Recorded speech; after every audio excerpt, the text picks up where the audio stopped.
vraiment na saluer na peuple congolais. Tous ça pour ça mboka le roi ba jeune le roi ngai.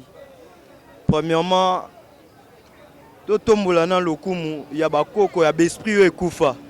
Parce que il faut se souvenir que Dieu existe dans notre pays. Donc le sambo tozo sala na ba vie tozo vivre nzamba zo répondre bisoté.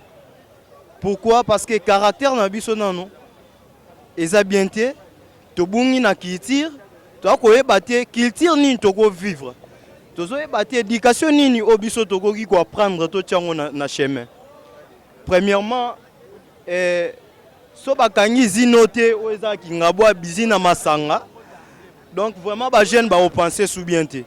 Jeune akoma ko sala na kwiti elamba bolingo mais o esengi lit pour asala lit ya vie na ye tantôt na kati ya famille na ye ba problème ezo surpasser tozo vivre na santé za bien te ba ndroit tozo ko vivre ba ndroit moko eza vraiment mauvaise odeur donc tozo ko teka même ba biloko tozo ko lia biloko eza vraiment ba place bazo teka lango eza ba place à bien te donc au mona na terrasse ba maman ba tie ba biloko baza ko teka donc ba biloko ba place si vraiment même ba tie ba malewa. Ce qui est dans la circulation, bisika tozali, okomona, bopeto a bien zati. Vraiment, si ko génération bino boloba, génération maudite, biso nyoso toza maudité. Toza maudité, biso nyoso toza maudité. On a besoin, on a souci de notre pays. Biso to souffrir premièrement, ceux qui ba chinois te, mais les biso to vivre te. To ke vivre na ba cop ya ba sima batu. Mais o eza ke bo mengwa mboka na biso to ko mériter ngote. Vraiment ezalaka soko kutia ngote na famille il faut zwango na mboka il faut zwango gratuit mais si ko biloko ya mboka est comme entouré par rapport ya bino chef de l'état par rapport au gouvernement pourquoi soko kutia ngote na famille il faut zwango na mboka soko tela na ba mboka ya Egypte hôtel na ba mboka ya ba Jif donc au mona ba mboka na bango eza bien construit donc soki na ba paya ya ba mboka ba paya soko yena mupaya bakoyamba yo bien bako peso musala gratuitement oya biso lelo soko za diplôme te au travail te mais Simon Kimbangu abundela ba noir africain asala université te Mobutu azwa kibokonzi asala université te lelo biso no se photo tanga mais batanga rapport comprendre mokili lelo biso déjà et si na vision to bota mara déjà na mayele Oto yaka reprendre c'est l'intelligence. Intelligence ne to yaka kozwa na classe. Mais to bota mara déjà na bokonzi weza kati na biso. Lelo tozo bunga pourquoi? Pour misala ezate. Les moyens qui correspondent pour biso to sala bandini ba don to nango. Comme moi, na sambelaka je prie pour mes ancêtres, je prie pour tous les personnes no baza loko ngai. Mais lelo yo moko nazana nzala to na 500 francs. Muninga za nzala. Ngape naza nzala. Tantôt on a calculé que 500 francs, on a mis 300 na mai. Il y a 200 pour être nangai. Ce qu'on a recabé muninganin. Donc ceux qui ba chinois te malgré bazab étranger ba kosa ki bango. Tolia na sima ba chinois. Tolia na sima ba dépôt. Et pourtant moko oko comme porteur te okomi porteur. Bandeko na biso obo finga ba villageois lelo bino pe bandeko na biso ya ba kinois. Mais les villageois bango ba ko sala ba fufu uta na bamboka ya awa ba tomate ba pondu nyoso tolia yo kino lo nini. Vraiment chef de l'état avec respect que je voudrais penser vraiment pour la génération. Yo bungisi génération avec respect que je voudrais. Au bungisi génération le lobiso nyoso na bana obozolo baba kuluna. On avait les raisons ba comme bakuluna parce que il y a pas de travail.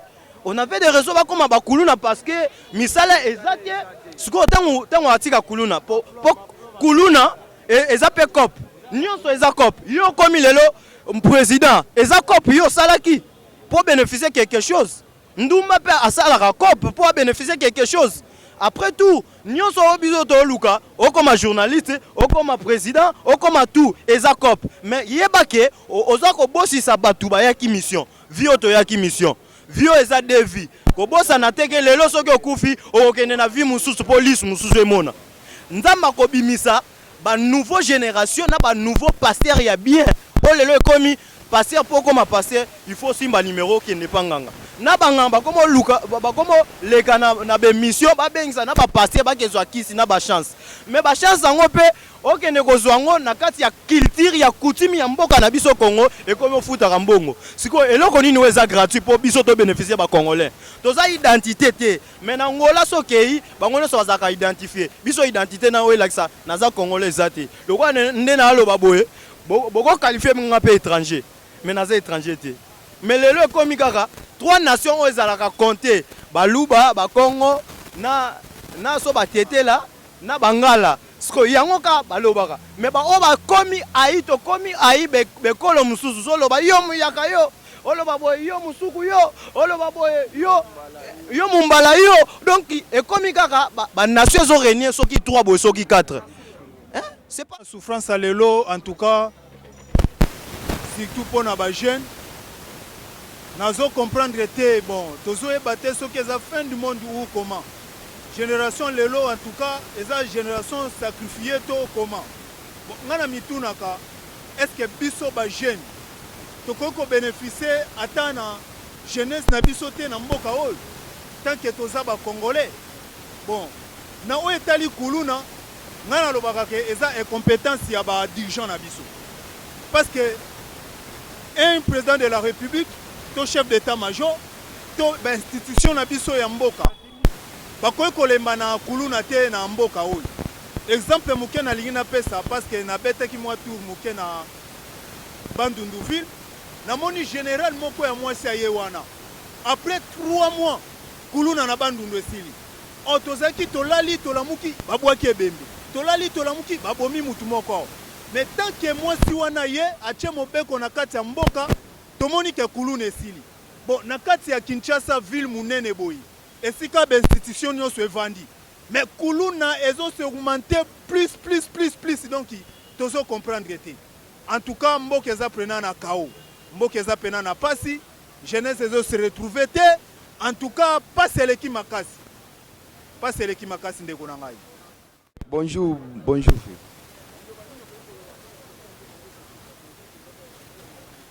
bon eza pena pasi pona mboka na biso eza pena pasi donc biso moko bakolo mboka tokomo souffrir ndeti na makambo ya mukolo auchi oloba pona makambo kuluna bango bazoloba bakuluna basala nini batika na biloko na bango wana me mboka bazolinga obongisa te papa azana 4 bana 7 bana na ndawa azokoka olesa bango te eza normal ozosalela mutu musala makasi me ozozwa mbongo muke pona nini bongo fe eza pasi pona mboka na biso bakonzi oyo bazotala biso pena babongisela biso mboka eza pasi kolie ekomi pasi dollar likolo kota ata otangisa pambo père azokoka otangisa donc mwana te bon eza pasi pena pona mboka na biso ve eza pasi sengwe komi ya ba chef na bana na bango bazotinda bana na bapoto biso kote bapara bamona bapasi seke eza pasi ve nanga eza pena pasi.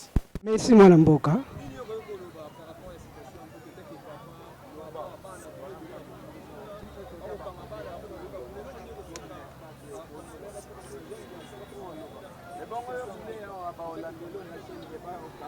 Merci journaliste ndenge me permettre ngai eza esengomi pona analyser vraiment ce qui est sur mona kata mboka kunu les ko continuer eloko ya liboso na soko mona na zo PCR l'institution ezali kaka na yo moko chef de l'état. Comment c'est possible makamyo ces alma boko na yo mais bozo ko kate ko pesa insécurité toujours na kata mboka ezoko sala na tout étendue ya Congo c'est pas possible partout ce côté le ata l'intérieur babiloko oyo o biloko ezo sala awa kunu na bona bon. Est-ce que vous avez vraiment c'est normal? Mboka ni oye ko bonga déjà et pourtant na kati l'institution ezali mais bato bazo le retour sa yango te bazo ko violer yango tout l'état bazo sala mabele mabe d'abord selon nga nazo mona ke peuple congolais ceux qui mabengi surtout wana zo salama d'abord ezali kana yo moko président ya institution pour nani parce que d'abord au Kabuli ozuki tribalisme ko tsina kati lele komike oyo bakasaye oyo bazo ko mona oyo ba congolais parce que eza bongo te mboka ni oyo tambola bongo à partir biloko wana nde yango eloko ekabuli mboka yango pe eloko yeko kotsa bakulu na kati ya mboka eloko wana ekoki elongwa soki babongisi biso peuple congolais to sala bomoko to longola nyonso to ba distraction wana to longola ke tribalisme okomona to kozonga na kati ya bomoko wana nde to koyeba congolais ya solo bangoyo bakongomani mais lelo ezokomona mboka ekomi lelo divisé soki babiloko nyonso bakuluna ezokokota mpona nini ezokoya mingi mpona nini ezodevelope parce que biso moko bakongole boza nano kimia te d'abord bino moko baprésident boza nano kimia te na toujours tozwi ezomona kende opposition baza batu te kaka bamajorité bato bazali bato soki totali kote ozokomona ke bapeuple ko basouffrir bango bino na bino d'abord bozobomana bino na bino bozoyinana est ce que mboka nini ekotambola mboka etambola bozala bomoko bozala na eloko moko wana nde bokotambusa tobenga na mutu oyo comment possible Kagame lelo azokomesola kata mboka na biso est ce que Kagame n'est pas un Congolais? C'est un étranger. Aza musika mais lelo ndenge Kagame bazokomona ye azokogresser tout le temps bozolanda boyokaka agressé nous sommes agressés par les Rwandais. Pona nini pour ça qu'est-ce que vous faites? Mais vous faites rien, vous faites des mascaras. Peut-être le comment possible toujours que ba Rwandais kura bazokufa. Mais toujours ko soki tcheka na est du pays, bazobo ba Congolais, ba militaire na biso, ba peuple congolais le bazo souffrir, ba msozo mona bana, bazotomla ba 17 ba 100 et ba 200 km pour ne souffrir pour atika mabele na ye akinde ko vanda ye. Et ça ne fait pas. Bona ni ba biloko boyezo sur na kati ya mboka. Soki bozo ko monoke bozo ko kote. Non, laissez le pouvoir à un autre fini. Parce que mutu atamsaka na mona moni mutu konga na zomena zoko kongo esenge nini totika totalela mutu mususu oya sana vision ya malamu atamsa peuple congolais mboko bato basepela parce que jusqu'à ce près tozo sepela te tozo mona lelo yo mboko ekomi lelo po ba pesa yo ozo mwa lifuti okende siko yo mwa musala ezali bazozo kaka ozala kaka moluba mungala za mutu te muyaka za mutu te pona nini biloko na sasa na rolia musuni na rolia lipa ya malo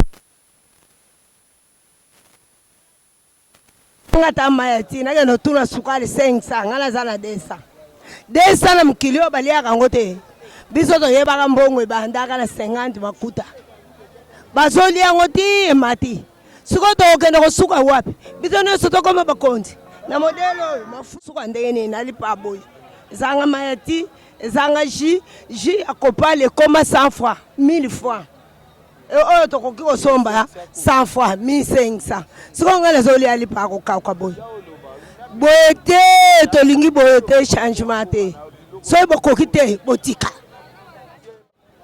mbote papa journaliste na yami mbote na one esengo message nanga ezali boye biso tondima kobotama na Congo te me nzambe mutapona biso tobotama na kati ya Congo. Mais na kati ya Congo tobotami toye komona nepoka Mobutu abandaka malamu suka ye kobebisa epa ya Kabila abandi malamu aye kobebisa mais epa ya Chilombo oyo Kabila anoma ya konome na kingakati aye ko bakisela biso un tribalisme muluba alinka ndeko na ye muluba muyaka mungala mungala muswahili na mboko bayeba na lisusu te ekomaka mwanu wetu so bayoki ozolo bachiluba basio na musala ataki journalier oyo tokendaka na limete soki bayebe oza muluba basio nazolo bango lelo Félix Tshisekedi soko yebi pouvoir ekomelio kilo na kingo ondimaki contrat na Kabila tika pouvoir kolo pouvoir azo pouvoir na ye pour l'intérêt ya peuple omoni bando so pouvoir